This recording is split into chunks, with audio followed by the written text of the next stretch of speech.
Proxité est une association qui est née en 2002 et qui est arrivée à Romans-sur-Isère en 2019 grâce au soutien de la dotation d'action territoriale. On a parrainé une trentaine de jeunes et c'est vrai qu'il y a eu de nouveaux enjeux qui sont nés à cause du confinement puisque les rencontres se font entre un parrain, une marraine et leur filleule qui se font normalement en physique. Donc évidemment avec le confinement ça a un peu changé puisqu'ils ne pouvaient plus se rencontrer, on a dû se réinventer pour accompagner les jeunes.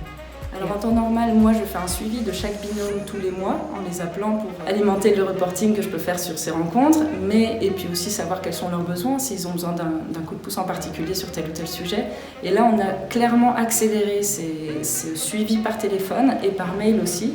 Je les appelais toutes les 2 semaines, même parfois plus quand il y avait des jeunes en vraie difficulté. D'autres difficultés ont surgi, évidemment liées à l'isolement, liées aux difficultés financières, au stress. Je pense notamment aux bachelières avant l'annonce du gouvernement sur les mesures du bac pour cette année. Elles étaient très stressées sur leur scolarité et cela. Donc là, on avait un suivi bien plus poussé. Les rencontres entre les parrains, marraines et leurs filleuls sont passés à un rythme beaucoup plus soutenu. Et là, c'était vraiment un petit texto presque tous les jours et des appels 2 fois par semaine.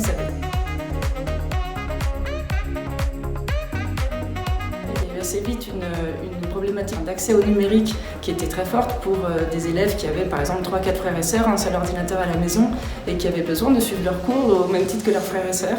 Donc c'est là qu'on a été aidé par un dispositif de connexion d'urgence pour fournir des ordinateurs à ces élèves-là. On en a reçu 6 pour les binômes Proxité à Romans-sur-Isère. Donc c'était un vrai soutien matériel là, pour ces jeunes.